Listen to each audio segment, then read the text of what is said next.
বন্ধুরা, আজ তোমাদের জন্যে দুষ্টুরানী ব্লগে একেবারে নতুন কড়াকড়ি ভিডিও নিয়ে চলে এলাম। হাই বন্ধুরা, তোমরা সবাই কেমন আছো? আশা করি ভালো আছো। বন্ধুরা, এই গল্পে ডুব দেওয়ার আগেই বলে রাখি, লাইক শেয়ার করতে ভুলবেন না এবং আমাদের ইউটিউব চ্যানেলে এখন থেকে প্রতিদিন দুপুর 2টোয় ভালো ভালো ভিডিও দেখতে হলে চ্যানেলটি এখনই সাবস্ক্রাইব করে বন্ধু হয়ে পাশে থেকো। আশা করি শেষ অবধি হেডফোনে মনোযোগ দিয়ে শুনলে ভালো লাগবে। তাহলে চলো শুরু করি। বন্ধুরা, কখনো কি ভেবেছেন সবচেয়ে বড় অন্যায়টা ঘটে আমাদের চারপাশেই, অথচ আমরা চুপ করে থাকি? কখনো ভেবেছেন যাদের আমরা সবচেয়ে আপন ভাবি তারাই যদি বিশ্বাসঘাতক হয়ে ওঠে? এই সমাজে অপবাদ, ষড়যন্ত্র আর মিথ্যার ঝড় অনেক সময় সত্যিকে ঢেকে ফেলে। কিন্তু মনে রাখবেন, একটা ছোট্ট সাহসী পারে হাজারো মানুষের চোখ খুলে দিতে। আজকের গল্প শুধু একটা পরিবারের নয়, এটা আমাদের সবার গল্প, সত্যি আর মিথ্যার যুদ্ধের গল্প। শেষ পর্যন্ত অন্ধকার জিতবে নাকি আলো, সেই উত্তর খুঁজতেই শুরু করছি। অন্ধকারের সত্যি। আমি দিশা, আমার বয়স 20। আমি কোনোদিনও ভাবতে পারিনি আমার জীবনের এক রাত আমার পৃথিবীকে এভাবে পাল্টে দেবে। আমাদের ছোট সংসার, বাবা মা, আমি আর ছোট ভাই দীপ। বাবা চাকরিজীবী, বেশিরভাগ সময় বাইরে থাকেন। মা সংসারের সমস্ত দায়িত্ব নিজের কাঁধে নিয়ে টেনে নিয়ে যাচ্ছেন। আমি তখন কলেজে পড়ি, নতুন নতুন স্বপ্ন দেখছি। সেদিনও রাতটা ছিল একেবারে সাধারণ। বাড়ি নিস্তব্ধ হয়ে গেছে। হঠাৎ করে ঘুম ভেঙে গেল আমার। জানলা দিয়ে হালকা বাতাস আসছিল, কিন্তু অদ্ভুত একটা শব্দ আমার কানে এল। প্রথমে মনে হলো হয়তো মা কাঁদছে। আমি ঘাবড়ে উঠলাম। বাবা তো বাড়িতে নেই, তাহলে মা হঠাৎ কাঁদছে কেন? আমি চুপিসারে বিছানা থেকে নামলাম। বুক ধড়ফড় করছিল। পায়ের শব্দ না করার চেষ্টা করছিলাম। করিডোর ধরে মায়ের ঘরের সামনে গিয়ে দাঁড়ালাম। দরজা আধখোলা। আমি ভেতরে তাকালাম আর যা দেখলাম তাতে আমার চোখ যেন পাথরের মতো শক্ত হয়ে গেল। আমার নিজের কাকু, যে আমার বাবার ভাই, সে মায়ের সঙ্গে এমন এক কাজে লিপ্ত যা চোখে দেখা যায় না, সহ্য করা যায় না। মা কাঁদছিল, কিন্তু কাকু জোর করে তাকে নিজের মতো করে নিচ্ছিল। আমার ভেতরটা কাঁপতে শুরু করল। রাগে, ঘেন্নায়, অসহায়তায় গলা শুকিয়ে গেল। আমি বিশ্বাস করতে পারছিলাম না যে মানুষকে এতদিন কাকু বলে সম্মান করেছি, সে আসলে একটা নোংরা মানুষ। আমি দরজার পাশে দাঁড়িয়ে থাকলাম অনেকক্ষণ। শরীর কাঁপছিল, চোখ থেকে অশ্রু বেরোচ্ছিল। মনে হচ্ছিল ভেতরে গিয়ে চিৎকার করে সবাইকে জানিয়ে দিই। কিন্তু সাথে সাথে একটা ভয়ও কাজ করছিল। মা কি তখন সমাজের সামনে মুখ দেখাতে পারবে? যদি সবাই মাকেই দোষ দেয়, যদি বাবার চোখে মায়ের ইজ্জত ভেঙে যায়? সেই মুহূর্তে আমার মাথায় একটা প্রতিজ্ঞা জন্ম নিল। আমি নিজেকে বললাম, না, চুপ করে থাকলে চলবে না। আমাকে এদের জব্দ করতে হবে। রাতভর আমি ঘুমোতে পারিনি। ভোরবেলা আয়নার সামনে দাঁড়িয়ে নিজের মুখ দেখছিলাম। চোখ লাল হয়ে গেছে, চেহারাটা শক্ত হয়ে গেছে। মনে হচ্ছিল গত রাতেই আমি হঠাৎ করে বড় হয়ে গেছি। আমি ভাবতে লাগলাম, কিভাবে আমি কাকুকে থামাবো? সরাসরি বাবাকে বলবো, নাকি সমাজের সামনে তাকে প্রকাশ করব? আবার মায়ের মুখের দিকে তাকালাম। মা যেন ভাঙা মূর্তির মতো হয়ে গেছেন। চোখ দুটো লাল, গলা ভারী, যেন ভিতরে ভিতরে তিনি চিৎকার করছেন। আমার মাথায় একটা পরিকল্পনা আসতে লাগল। আমি জানতাম, এমন অপরাধ কেবল বাড়ির ভেতরে গোপন থেকে গেলে কাকুরা আরও সাহস পাবে। কিন্তু যদি আমি প্রমাণসহ তার মুখোশ খুলে দিতে পারি, তাহলে আর কেউ মাকে দোষ দিতে পারবে না। সেদিন থেকেই আমি কাকুর প্রতিটি পদক্ষেপ নজরে রাখতে শুরু করলাম। কখন সে আসে, কখন যায়, মায়ের সাথে কখন একা হয়, সব। আমার শরীর জ্বলে উঠছিল প্রতিবার, কিন্তু আমি ভেতরে ভেতরে শক্ত হয়ে যাচ্ছিলাম। মাঝে মাঝে মনে হতো আমি চিৎকার করে মাকে বলি, মা, তুমি ভয় পেও না, আমি আছি। কিন্তু মায়ের চোখের জল আমাকে থামিয়ে দিত। আমার চোখে কাকু তখন আর মানুষ ছিল না, ছিল এক দানব। আমি ঠিক করলাম, এই দানবকে আমি সমাজের সামনে টেনে বের করব। সেদিন রাতের পর আমি আর আগের মতো দিশা ছিলাম না। ভেতরে ভেতরে আমি অন্য এক মানুষে পরিণত হচ্ছিলাম। যে আমি আগে নির্ভর, হেসে খেলে থাকতাম, এখন আমার চোখে শুধু একটা লক্ষ্য, আমার মাকে রক্ষা করা আর কাকুর মতো নোংরা মানুষকে তার শাস্তি দেওয়া। দিন চলতে লাগল, কিন্তু আমার চোখ সবসময় কাকুর দিকে। যতবার সে বাড়িতে ঢুকত, আমার বুক ধড়ফড় করে উঠত। মা তখন ভেতরে ভেতরে ভেঙে যাচ্ছেন, কিন্তু সমাজ আর পরিবারের ভয়ে কিছু বলতে পারছেন না।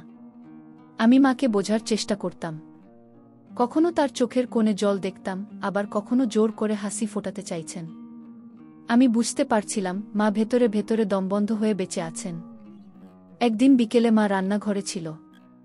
আমি পাশে দাঁড়িয়ে চুপচাপ দেখছিলাম। হঠাৎ আমি আস্তে করে বললাম, মা তুমি কাঁদছ কেন? আমি সব জানি। মা হাতের খুন্তিটা থামিয়ে দাঁড়িয়ে গেলেন। মুখ ফ্যাকাশে হয়ে গেল, চোখে মুখে ভয়। তিনি আস্তে করে বলল, তুই কিছু জানিস না দিশা। তুই এসব নিয়ে ভাবিস না। পড়াশোনা কর, নিজের জীবন নিয়ে থাক। আমি মায়ের হাত ধরে বললাম, না মা, আমি সব দেখেছি। সেদিন রাতে আমি বাইরে দাঁড়িয়েছিলাম। তুমি চুপ করলেও আমি চুপ করব না। মা হঠাৎ আমার মুখ চেপে ধরল, যেন আমি কোনো ভয়ঙ্কর কথা বলে ফেলেছি। তারপর গলা কাঁপতে কাঁপতে বলল, চুপ দিশা। কেউ জানলে আমি বাঁচব না। সমাজ আমাকেই দোষ দেবে, বলবে আমি নাকি ইচ্ছা করে এসব করেছি। আমি চোখে চোখ রেখে বললাম, মা, সমাজকে ভয় পেলে হবে না। অপরাধীকে যদি তুমি আড়াল করো তাহলে সে বারবার একই কাজ করবে। এটা শুধু তোমার ব্যাপার না, এটা আমার, বাবার, আমাদের পরিবারের ইজ্জতের ব্যাপার। মা ভেঙে পড়লেন। আমি তাকে জড়িয়ে ধরলাম। মনে হচ্ছিল আমি তার মেয়ে নই, আমি তার রক্ষক। সেদিন রাতে আমি বিছানায় শুয়ে একটা সিদ্ধান্ত নিলাম, আমাকে প্রমাণ জোগাড় করতে হবে। শুধু চোখে দেখা নয়, এমন প্রমাণ যা সামনে আনলে কাকু আর পালাতে না পারে। পরদিন আমি নিজের মোবাইলটা গোপনে সাজালাম। ক্যামেরার সেটিং ঠিক করে রাখলাম, যাতে শব্দ ছাড়া ভিডিও রেকর্ড করা যায়। আমার হাত কাঁপছিল, কিন্তু মনটা ছিল শক্ত। আমি জানতাম কাজটা সহজ হবে না। কাকু খুব চতুর। সুযোগ পেলেই সে মায়ের ঘরে ঢোকার চেষ্টা করবে। আমাকে সেই মুহূর্তটাই ধরতে হবে। দিন কেটে যাচ্ছিল। আমি পড়াশোনার ফাঁকে সবসময় সজাগ থাকতাম। কাকু আসলে আমি চুপিসারে নজর রাখতাম। মায়ের মুখ দেখলে আমার আরও শক্তি আসত। একদিন দুপুরে সুযোগ এসে গেল। বাবা বাইরে ছিলেন, ছোট ভাইও স্কুলে। মা একা ঘরে কাজ করছিল। আমি লুকিয়ে ক্যামেরাটা একটা শেলফের পেছনে বসিয়ে রাখলাম। আর অপেক্ষা করতে লাগলাম। কাকু ঢুকল। প্রথমে স্বাভাবিক কথাবার্তা, কিন্তু মিনিট খানেকের মধ্যে সে মায়ের গায়ে হাত দিতে শুরু করল। মা ভয়ে কেঁদে উঠলেন। আমি ভেতরে ভেতরে ফুঁসছিলাম, কিন্তু তখনই চিৎকার করলে সব শেষ হয়ে যাবে। তাই দাঁতে দাঁত চেপে অপেক্ষা করলাম। কাকু যা করছিল তার অনেকটা ক্যামেরায় ধরা পড়ল।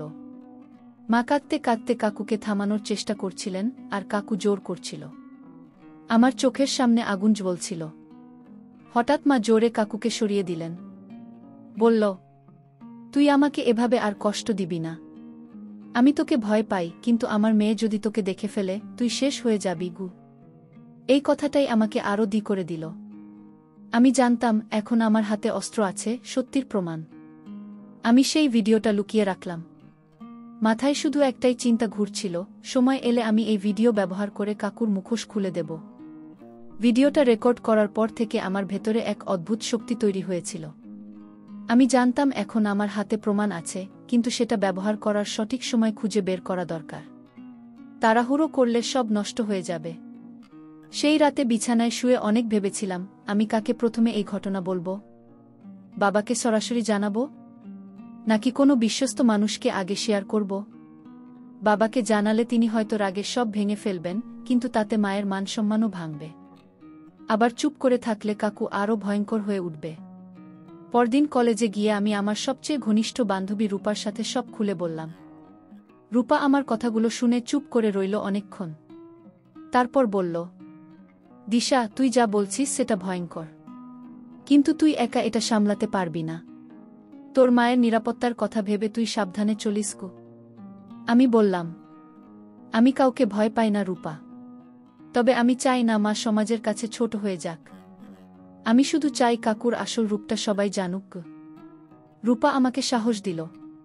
সে বলল, তুই সঠিক কাজ করছিস।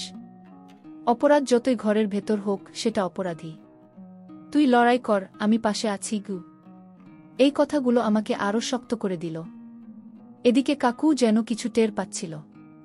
তার চোখে আমি একটা সন্দেহের ছায়া দেখতে পাচ্ছিলাম। মাঝে মাঝেই সে আমার দিকে অদ্ভুতভাবে তাকাত। একদিন রান্নাঘরে ঢুকে ঠাট্টা করে বলল, কি রে দিশা, এত চুপচাপ কেন? আমাকে ভয় পাচ্ছিস নাকি? আমি ভেতরে ভেতরে রাগ সামলে গম্ভীর গলায় বললাম, আমি ভয় পাই না কাকু। আমি অন্যায়কে ঘৃণা করি গু। আমার এই উত্তর শুনে কাকুর মুখের হাসি হঠাৎ মিলিয়ে গেল। আমি বুঝলাম ওর সন্দেহ আরও গভীর হচ্ছে। সেদিন রাতে আমি মাকে আবার বললাম, মা, তুমি ভয় পেও না, আমি সব সামলে নেব, তবে তুমি আমাকে সহযোগিতা করো গে। মা কাঁদছিল, কিন্তু আমার চোখে দ্বিতা দেখে আস্তে আস্তে শক্ত হচ্ছিলেন। তিনি বলল, তুই যা ঠিক মনে করিস তাই কর, তবে সাবধানে করিস দিশা, আমি তোকে হারাতে চাই না গি। এই কথায় আমার বুক কেঁপে উঠল। আমি জানতাম আমার লড়াই শুধু মায়ের জন্য নয়, আমার নিজের ভবিষ্যতের জন্যও।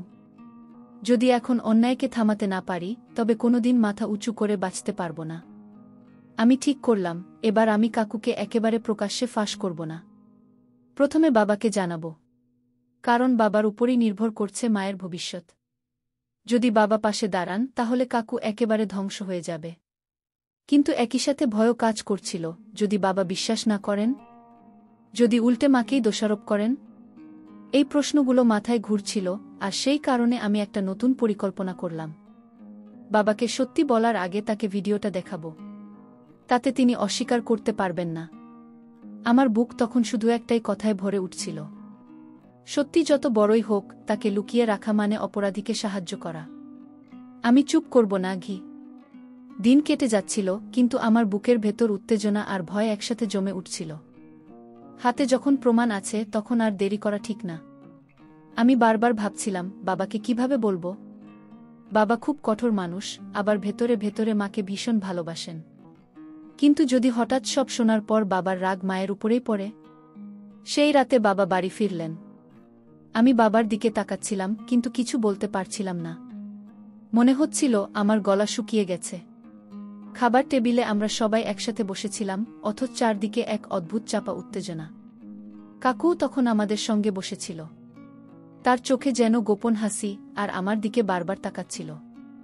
আমি মাথা নিচু করে বসেছিলাম। বাবা কিছু বুঝতে পারছিলেন না। খাবারের পর যখন সবাই ঘরে চলে গেল, আমি বাবার ঘরে ঢুকে দরজা বন্ধ করলাম। বাবা অবাক হয়ে বলল, কি হলো দিশা, এত রাতে এভাবে এলে কেন? আমি বুকের ভেতর সাহস জোগাড় করে বললাম, বাবা, তোমাকে একটা সত্যি জানাতে হবে। তুমি হয়তো আমাকে বিশ্বাস করবে না, কিন্তু আমি প্রমাণ দেখাতে পারব গো। বাবা গম্ভীর হয়ে গেলেন। বলল, কি ব্যাপার, স্পষ্ট করে বলো। আমি মোবাইলটা বের করে ভিডিওটা চালিয়ে দিলাম। বাবার চোখ বিস্ফারিত হয়ে গেল। তিনি প্রথমে বিশ্বাসই করতে পারছিলেন না। পরক্ষণেই তার চেহারা লাল হয়ে উঠল রাগে। গলা কাঁপতে কাঁপতে বলল, এটা এটা আমার ভাই। আর তোর মা? আমি বাবার হাত ধরে বললাম, না বাবা, মা দোষী না। মা কেঁদেছে, মা ভেঙে পড়েছে, সব জোর করেছে কাকু। মা তোমাকে কিছু বলেনি, কারণ সে ভয়ে ছিল, সমাজে অপমানের ভয়ে চুপ থেকেছে গি। বাবার মুখ শক্ত হয়ে গেল। কিছুক্ষণ তিনি চুপ করে রইলেন। তারপর আস্তে করে বলল, দিশা, তুই ঠিক করেছিস।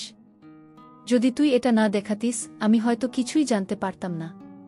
কাল সকালেই আমি ওকে জব্দ করব গো। আমি বাবার চোখে দ্বিধা দেখতে পেলাম, কিন্তু সাথে সাথে ভয় হচ্ছিল, কাকু যদি আজ রাতেই কিছু আঁচ করতে পারে। ঠিক সেই মুহূর্তে দরজার বাইরে হালকা শব্দ হল। আমি আর বাবা দুজনেই চমকে উঠলাম। দরজা খুলে দেখি, কাকু দাঁড়িয়ে আছে। তার চোখে কেমন এক ঠান্ডা হাসি। বলল, কি ব্যাপার দাদা, এত রাতে মেয়ে নিয়ে দরজা বন্ধ করে কি আলোচনা হচ্ছে? আমার বুক কেঁপে উঠল। বাবা চোখ রাঙিয়ে বলল, তোকে আমি কাল সকালে সব জিজ্ঞেস করব। এখন যা, বাইরে যা গু। কাকুর মুখে তখনও সেই ঠান্ডা হাসি। মনে হচ্ছিল সে কিছু বুঝে গেছে। রাতটা আর ঘুম এল না আমার। আমি জানতাম সকাল আসার আগেই ঝড় নামবে আমাদের সংসারে। সকাল হতেই ঘরের বাতাস যেন ভারী হয়ে উঠল। আমি সারা রাত জেগেছিলাম, মায়ের চোখও ফুলে গিয়েছিল কান্নায়। বাবা ভোরেই উঠে বাইরে বারান্দায় বসেছিলেন।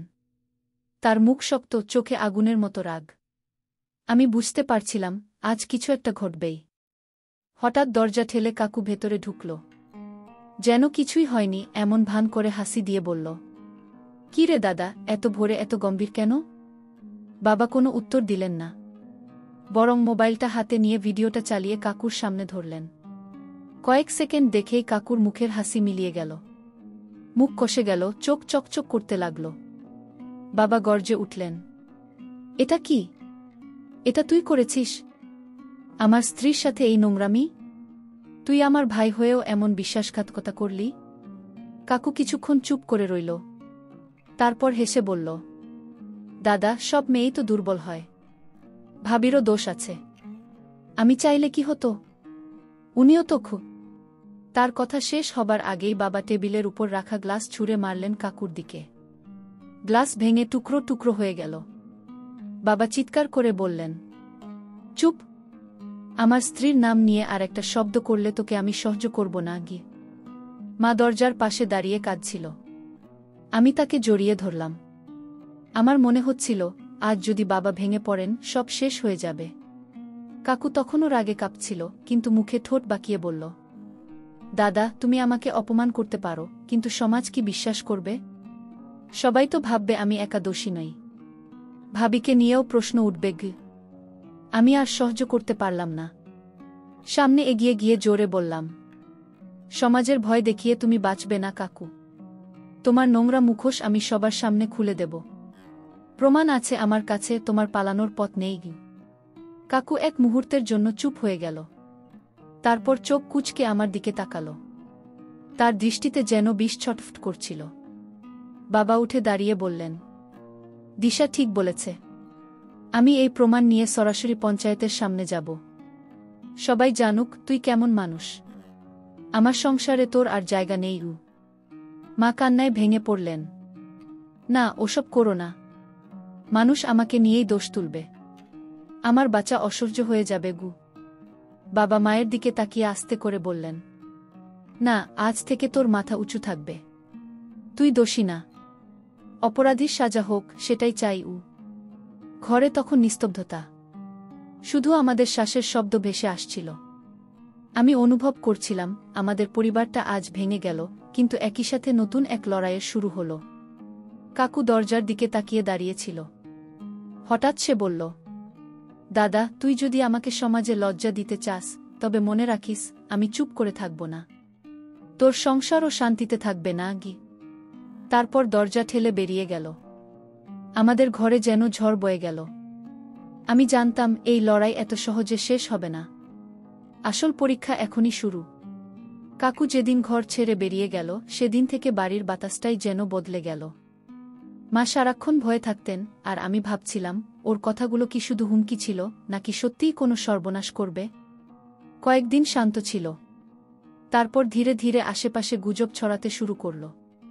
পাড়ার এক দুজন খালা হঠাৎ করে মায়ের দিকে কেমন সন্দেহভরা চোখে তাকাতে লাগলেন। আমি বুঝতে পারছিলাম, কাকু চুপ করে বসে নেই, সে সমাজের কাছে মাকে দোষী প্রমাণ করতে চাইছে। একদিন স্কুল থেকে ফেরার পথে রূপা দৌড়ে এসে বলল, "দিশা, তুই সাবধান থাকিস। পাড়ায় লোকজন বলাবলি করছে তোর মা নাকি কাকুর সাথে।" আমার মাথায় আগুন জ্বলে উঠল। আমি দাঁত চেপে বললাম, "সব গুজব। এইসব কথাও ছড়াচ্ছে। আমি ওর মুখোশ খুলে দেব, সবাইকে দেখাবো সত্যি গু।"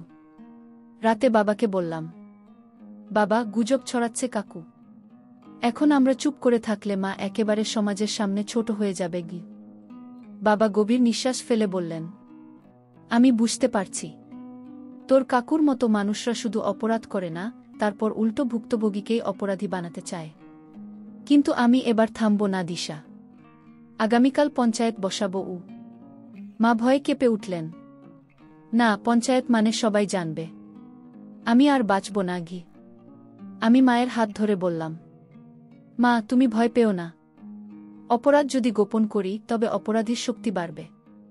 আমরা যদি সত্যি প্রকাশ করি, তবে সমাজকেও শেখানো হবে, ভুক্তভোগীর দোষ নেই, অপরাধীর শাস্তি হওয়া উচিত।" মা ধীরে ধীরে আমার দিকে তাকালেন।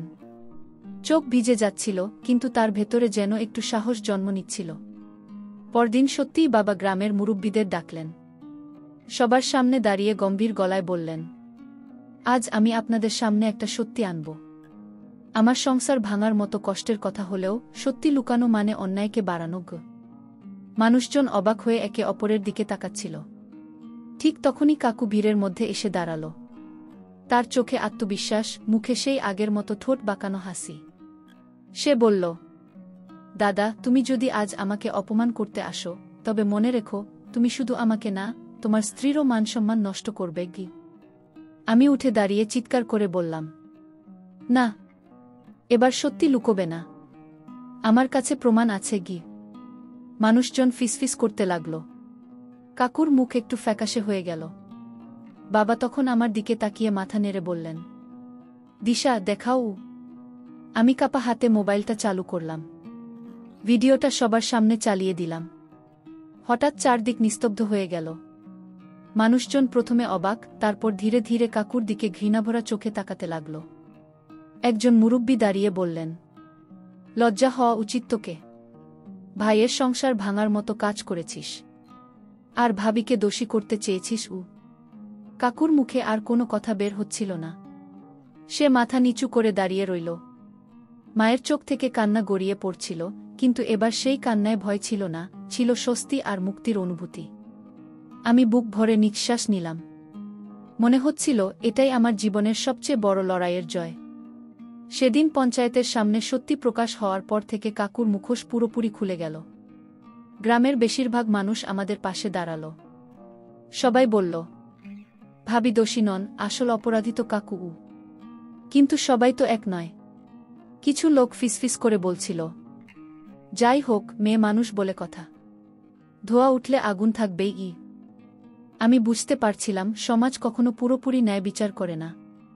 যারা সমর্থন দিচ্ছিল তাদের জন্য কৃতজ্ঞ ছিলাম, কিন্তু যারা সন্দেহ করছিল তাদের কথাগুলো মায়ের মনে কাটার মতো বিঁধছিল। মা অনেক সময় চুপচাপ বসে থাকতেন, মনে হতো আবার যেন ভেঙে পড়বেন। বাবা তখন শক্ত হয়ে দাঁড়িয়েছিলেন। তিনি প্রতিদিন মায়ের পাশে থাকতেন আর আমাকে বলতেন, দিশা, অন্যায়ের বিরুদ্ধে দাঁড়াতে হলে সাহসী হতে হয়। মানুষ কি বলল সেটার চেয়ে সত্যি কি সেটা বড় কথাই। কিন্তু এদিকে কাকু হার মানেনি। সমাজের কাছে মুখ কালো হলেও তার চোখে প্রতিশোধের আগুন আরও বেড়ে উঠছিল। একদিন বাজার থেকে ফেরার পথে আমি দেখলাম দূর থেকে কাকু আমার দিকে তাকিয়ে আছে। তার ঠোঁটে সেই পুরনো বাঁকা হাসি, কিন্তু চোখে ভয়ঙ্কর দৃষ্টি। মনে হচ্ছিল যেন বলছে, এখনো খেলা শেষ হয়নি গু। সেদিন রাতে মা খুব ভয়ে কাঁদছিলেন। তিনি বললেন, দিশা, যদিও আবার কিছু করে, আমাদের জীবনটা কি আর কখনো শান্তি পাবে? আমি মায়ের হাত ধরে বললাম, মা, ভয় পেও না। তুমি দুর্বল হলে ও জিতবে। আমরা ভেঙে পড়লে ওর শক্তি বাড়বে গি। ঠিক তখনই বাবার ফোনে একটা অজানা নম্বর থেকে কল এল। ফোন ধরতেই ওপাশ থেকে ভয়ানক কণ্ঠস্বর শোনা গেল, দাদা, আমাকে সমাজে অপমান করেছিস। এবার তোর সংসারকে আমি শান্তিতে থাকতে দেব না গি। বাবা ফোনটা টেবিলে রেখে দিলেন, মুখ গম্ভীর হয়ে গেল। তিনি বললেন, দিশা, আমি জানতাম এভাবে শেষ হবে না। ও আবার কিছু করার চেষ্টা করবে। এখন থেকে আমাদের সাবধান থাকতে হবে গি। আমার মনে হচ্ছিল সামনে আরও বড় ঝড় অপেক্ষা করছে। পরদিন সকালে আমরা উঠেই দেখলাম আমাদের দরজার সামনে কেউ লাল কালি দিয়ে লিখে গেছে, অপরাধী পরিবার। মা ভয়ে কেঁদে উঠলেন। বাবা গর্জে বললেন, এটা কাকুর কাজ। আমাদের ভয় দেখানোর চেষ্টা করছে গি। আমি দাঁত চেপে প্রতিজ্ঞা করলাম, যতই হুমকি দাও, যতই ভয় দেখাও, আমি থামব না। সত্যির পাশে দাঁড়াবই গি। দরজার সামনে লাল কালি দিয়ে লেখা অপরাধী পরিবার আমাদের সবার বুক কাঁপিয়ে দিয়েছিল। মা সারারাত ঘুমাতে পারেননি। বাবা বাইরে বের হলে চারপাশে সন্দেহভরা দৃষ্টি নিয়ে তাকাতেন। আমি বুঝতে পারছিলাম কাকু এবার সরাসরি আঘাত শুরু করেছে। একদিন সন্ধ্যায় আমি বাজার থেকে ফিরছিলাম। হঠাৎ পিছন থেকে 2-3 জন ছেলে এসে পথ আটকাল। ওরা একে অপরের দিকে তাকিয়ে মুচকি হেসে বলল, এই যে দিশা, শুনেছি তোর মা নাকি অনেক বড় কেলেঙ্কারি করেছে। কাকু তো খুব ভাগ্যবান ছিল। আমার শরীর রাগে কাঁপতে লাগল। আমি কোনো উত্তর দিলাম না, শুধু জোরে ধাক্কা দিয়ে সামনে এগিয়ে গেলাম। কিন্তু ভেতরে ভেতরে বুঝে গেলাম এগুলো কাকুর পাঠানো লোক। ও ইচ্ছে করেই আমার মানসম্মান নষ্ট করার চেষ্টা করছে। বাড়ি ফিরে সবটা বাবাকে বললাম। বাবা দাঁত চেপে বললেন, ঠিক আছে, এখনই থানায় যাব। আইনের সাহায্য নিতে হবে গি। কিন্তু মা আতঙ্কে কেঁদে উঠলেন। না, থানায় যেও না। মামলা হলে তো সবাই আরও বেশি জানবে। আমাদের জীবনটা তো একেবারে শেষ হয়ে যাবে। আমি মায়ের কাঁধে হাত রেখে শান্তভাবে বললাম, মা, ভয় পেলে হবে না। অন্যায়কে চুপচাপ সহ্য করলে অপরাধীর শক্তি বাড়বে। আমাদের এবার আইনের কাছে যেতেই হবে। অবশেষে বাবা আমার জোরাজুরিতে মা চুপ হয়ে গেলেন। পরদিন থানায় গিয়ে সব ঘটনা জানানো হলো। পুলিশ ভিডিও দেখে হতবাক হয়ে গেল। তারা আশ্বাস দিল, আপনারা ভয় পাবেন না, আমরা ওকে নজরে রাখব। কিন্তু পুলিশি ব্যবস্থা শুরু হতেই কাকু আরও ক্ষেপে উঠল। কয়েকদিন পর মাঝরাতে হঠাৎ বাড়ির পেছনে আগুন লেগে গেল। সবাই চিৎকার করে বেরিয়ে এলো। সৌভাগ্য যে আগুন দ্রুত নেভানো গেল, কিন্তু গোয়ালঘর পুড়ে ছাই হয়ে গেল। লোকজন এসে বলল, এটা তো পরিষ্কার নাশকতা গু। বাবা মুঠি শক্ত করে বললেন, এটা কাকুর কাজ ছাড়া আর কিছুই নয়। মা ভয়ে জড়িয়ে ধরলেন আমাকে। দিশা, ও এবার আমাদের মেরে ফেলবে। আমি মায়ের হাত শক্ত করে ধরে বললাম, না মা, আমরা হারব না। আগুনে ঘর ভাঙতে পারে, কিন্তু আমাদের সাহস ভাঙতে পারবে না গি। সেদিন রাতে আমি একা বারান্দায় বসেছিলাম। অন্ধকার আকাশের দিকে তাকিয়ে মনে মনে প্রতিজ্ঞা করলাম, আমি যদি ভয় পেয়ে যাই তবে মা বাবার জীবন অন্ধকারে ডুবে যাবে। আমি দিশা, আমি আর ভয় পাব না গি। গোয়ালঘর পুড়ে যাওয়ার ঘটনার পর গ্রামের মানুষজন আবার দুই ভাগে ভাগ হয়ে গেল। কেউ বলছিল, এটা তো স্পষ্ট কাকুর কাজ, দত্ত পরিবারের পাশে দাঁড়াতে হবে গু। আবার কেউ ফিসফিস করে বলছিল, যাই হোক, এ বাড়িতে শান্তি নেই। আগুন হঠাৎ লেগেছে নাকি সত্যি? এই কথাগুলো মায়ের বুক ভেঙে দিচ্ছিল। মা দিনের পর দিন চুপ হয়ে যাচ্ছিলেন।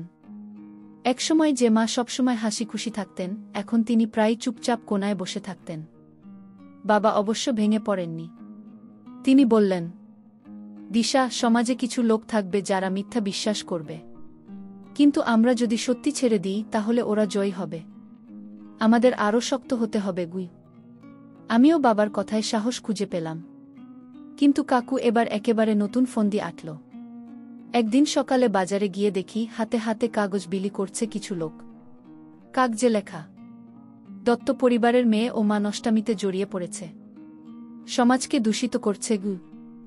আমার চোখে অন্ধকার নেমে এলো, গলা শুকিয়ে গেল। আমি একটা কাগজ ছিঁড়ে ফেললাম, কিন্তু ততক্ষণে অনেকের হাতে চলে গেছে। বাড়ি ফিরে বাবাকে সব বললাম। বাবা দাঁত চেপে বললেন, ও এবার শুধু পরিবার নয়, পুরো সমাজে আমাদের নাম নষ্ট করতে চাইছে গি। মা মাথা ঝুঁকিয়ে কাঁদতে লাগলেন, আমি বাঁচব না, এমন অপমান আমি সহ্য করতে পারব না গি। আমি মায়ের সামনে হাঁটু গেড়ে বসে বললাম, না মা, তুমি ভেঙে পড়লে ও জিতবে। তুমি যদি মাথা উঁচু করে দাঁড়াও, তবে সমাজও একদিন বুঝবে সত্যিকার পক্ষে গু। বাবা থানায় গিয়ে নতুন অভিযোগ করলেন। পুলিশও বুঝতে পারছিল যে কাকু সহজে থামবে না। কিন্তু আইনের প্রক্রিয়া ধীরে চলে। এদিকে পাড়ায় একটা নতুন সমস্যা দেখা দিল। কিছু লোক সরাসরি বলতে শুরু করল, আমাদের ছেলে মেয়েদের সঙ্গে এ পরিবারের মেলামেশা ঠিক না, নষ্ট নাম আছে ওদের গু। এই কথাগুলো আমার কানে গিয়ে যেন আগুন ধরাচ্ছিল। আমি দাঁত চেপে প্রতিজ্ঞা করলাম, আমি প্রমাণ করব সত্যি কখনো হারবে না। সমাজকে শেখাবো, অপরাধীকে লুকালে সবাই অপরাধী হয়ে যায়। দিনগুলো যেন ক্রমশ অস্থির হয়ে উঠছিল। মায়ের মুখে হাসি হারিয়ে গেছে, বাবা সবসময় চিন্তায় ডুবে থাকেন, আর আমি প্রতিটা মুহূর্তে অনুভব করি আমাদের চারপাশে অদৃশ্য একটা ফাঁদ ক্রমশ শক্ত হয়ে আসছে। একদিন রাতে হঠাৎ বাইরে কুকুরগুলো অস্বাভাবিকভাবে চেঁচাতে লাগল। আমরা বেরিয়ে দেখি বাড়ির সামনে আবারও কারো ছায়া দ্রুত পালিয়ে যাচ্ছে। বাবা দৌড়ে গেলেও কিছু ধরতে পারলেন না। পরের দিন সকালে আশেপাশের লোকজন হঠাৎ আমাদের আঙিনায় ভিড় জমাল। সবাই অবাক হয়ে আঙুল তুলে দেখাচ্ছিল। আমি দরজার বাইরে গিয়ে দেখি দেয়ালে লাল রঙে লেখা, দত্ত পরিবারের মেয়েকে শিগগির শাস্তি দিতে হবে গ। মায়ের বুক কেঁপে উঠল। তিনি আমাকে আঁকড়ে ধরে কাঁদতে লাগলেন, দিশা, ওরা তোকে মেরে ফেলবে, আমি আমার মেয়েকে হারাবো। আমি কাঁপলেও মাকে শান্ত করে বললাম, না মা, আমি মরব না। ওরা যতই ভয় দেখাক, আমি মাথা নত করব না গি। কিন্তু এটাই ছিল কাকুর ভয়ঙ্কর ষড়যন্ত্রের শুরু। দুপুরে বাবা বাজারে ছিলেন, হঠাৎ বাড়ির গেটের সামনে দুটো বাইক এসে দাঁড়াল। মুখ থেকে রাখা 4 জন লোক নেমে আমাকে জোর করে টেনে নিয়ে যেতে চাইল। আমি প্রাণপণে চিৎকার করলাম, বাঁচাও, বাঁচাও। মা ছুটে এসে আমাকে আঁকড়ে ধরলেন। তিনি চিৎকার করে বললেন, আমার মেয়েকে কেউ ছুতে পারবে না। ততক্ষণে পাড়ার কিছু মানুষ ছুটে এলো। লোকগুলো আমাকে টানতে টানতে হঠাৎ ভয় পেয়ে দৌড়ে পালাল। মা মাটিতে বসে হাহাকার করতে লাগলেন। ওরা তোকে অপহরণ করতে চাইছিল দিশা। এটা তো কাকুর কাজ, আমাদের শেষ করে ছাড়বে। আমি বাবাকে সব জানালাম। বাবা থানায় গিয়ে লিখিত অভিযোগ করলেন। পুলিশ বলল, এবার আমরা শক্ত ব্যবস্থা নেব, ওরা পালাতে পারবে না। কিন্তু আমার মনে হচ্ছিল, কাকু শুধু আমাদের ভয় দেখাচ্ছে না, ও চাইছে সমাজের সামনে আমাদের একেবারে ভেঙে ফেলতে। সেদিন রাতে আমি ঘুমোতে পারছিলাম না। বারান্দায় বসে আকাশের দিকে তাকিয়ে মনে মনে বললাম, যদি আমি ভয় পেয়ে যাই তবে মায়ের চোখের জল কখনো থামবে না। যদি আমি হেরে যাই তবে বাবা আর কখনো মাথা উঁচু করে দাঁড়াতে পারবেন না। আমি দিশা, আমি শেষ পর্যন্ত লড়ব। ঠিক তখনই মনে হলো, দূরে অন্ধকারে কেউ দাঁড়িয়ে আমাকে দেখছে। কাঁপতে কাঁপতে ভিতরে ঢুকে দরজা বন্ধ করলাম। দিন যত যাচ্ছিল, আমাদের চারপাশে অন্ধকার তত ঘন হয়ে আসছিল। পুলিশের কাছে অভিযোগ করার পরও কাকু থামল না, বরং তার চাল আরও ভয়ঙ্কর হয়ে উঠল। একদিন দুপুরে হঠাৎ স্কুল থেকে আমার বান্ধবী রীতা দৌড়ে এলো। হাঁপাতে হাঁপাতে বলল, দিশা, তুই জানিস কি, গ্রামের চৌমাথায় তোর ছবি লাগানো হয়েছে। তাতে লেখা, এই মেয়ে চরিত্রহীন, সমাজের কলঙ্ক। আমার মাথা ঝিমঝিম করতে লাগল। আমি দৌড়ে গেলাম। দেখলাম সত্যি বাঁশের খুঁটিতে আমার ছবি আর লাল অক্ষরে অপমানজনক কথা লেখা। লোকজন দাঁড়িয়ে দাঁড়িয়ে পড়ছে, কেউ কেউ আবার মুচকি হাসছে। আমি বুক ভরা সাহস নিয়ে সবার সামনে দাঁড়িয়ে চিৎকার করে বললাম, যা লেখা হয়েছে সব মিথ্যা। সত্যি একদিন বের হবেই। যারা মিথ্যাকে বিশ্বাস করবে তারাই অপরাধীকে শক্তি দেবে। কিছু লোক নির্বে মাথা নিচু করল, আবার কেউ কেউ ফিসফিস করতে লাগল। বাড়ি ফিরে দেখি মা অঝরে কাঁদছে। তিনি বললেন, আমি তোকে বাঁচাতে পারছি না দিশা, তোর জীবনে অন্ধকার নেমে আসছে গু। আমি মায়ের হাত ধরে বললাম, না মা, আমি হেরে যাব না। এই লড়াই শুধু আমার না, সব মেয়েদের লড়াই যাদের উপর মিথ্যা চাপিয়ে দেওয়া হয়। কিন্তু ঠিক তখনই কাকু তার সবচেয়ে ভয়ঙ্কর চালটা খেল। এক গভীর রাতে হঠাৎ দরজা ভেঙে কয়েকজন মুখোশ পরা লোক ঢুকে পড়ল। তাদের হাতে লাঠি আর রড। তারা ভাঙচুর শুরু করল, আসবাবপত্র ছুঁড়ে ফেলল। মা চিৎকার করলেন, বাবা প্রতিরোধ করতে গিয়ে আহত হলেন। আমি সাহস করে লাঠি হাতে নিয়ে সামনে দাঁড়ালাম। আমি গলা ফাটিয়ে বললাম, আমাদের মেরে ফেলতে চাও? এসো, আগে আমাকে মারো। কিন্তু মনে রেখো, মিথ্যা কখনো সত্যিকে শেষ করতে পারে না। আমার দ্বিকণ্ঠে ওরা এক মুহূর্ত থমকে গেল। ঠিক তখনই পাশের ঘর থেকে প্রতিবেশীরা ছুটে এলো। গ্রামের কিছু যুবক এগিয়ে এসে হামলাকারীদের ধাওয়া করল। মুখোশগুলো পড়ে গেল, আর সবার সামনে প্রমাণ হয়ে গেল এরা কাকুর ভাড়াটে লোক। লোকজন চিৎকার করতে লাগল, এই কাকুর দৌরাত্ম্য আর চলতে দেওয়া যাবে না। গ্রামের অনেকেই তখন বুঝল, এতদিন যে অপবাদ ছড়ানো হয়েছে সবই কাকুর ষড়যন্ত্র। পুলিশ খবর পেয়ে আহত বাবাকে হাসপাতালে পাঠালো আর কাকুর লোকদের গ্রেপ্তার করল। আমি রক্তাক্ত হাত নিয়ে দাঁড়িয়ে আকাশের দিকে তাকালাম। মনে মনে বললাম, সত্যি প্রকাশ হতে শুরু করেছে। অন্ধকার যতই গভীর হোক, আলো আসবেই। বাবা তখনও হাসপাতালে চিকিৎসাধীন। গ্রামের মানুষ ধীরে ধীরে আমাদের পাশে দাঁড়াতে শুরু করেছিল, কিন্তু ভয়টা পুরোপুরি কাটেনি। সবাই বলছিল, কাকু ধরা না পড়া পর্যন্ত শান্তি নেই। ঠিক তখনই খবর এলো, কাকু গ্রেপ্তার হয়েছে। কিন্তু আমার বুকের ভেতর একটা অদ্ভুত কাঁপন চলছিল। আমি জানতাম ও এত সহজে হার মানবে না। কিছুদিন পর শুরু হলো মামলার শুনানি। আদালতে কাকু দাঁড়িয়ে হেসে বলল, সব অভিযোগ মিথ্যা। এই পরিবার আমার মানহানি করতে চাইছে। ওর আইনজীবী আমাদের দিকে আঙুল তুলে বলল, এ মেয়ে চরিত্রহীন, তার মায়ের বিরুদ্ধেও অভিযোগ আছে। এই পরিবার সমাজের জন্য কলঙ্ক। কথাগুলো শুনে আমার চোখ ভিজে যাচ্ছিল, কিন্তু আমি দাঁত চেপে মনের ভেতর বললাম, আজ যদি আমি চুপ থাকি তবে অসংখ্য মেয়েরা চিরকাল চুপ করে থাকবে।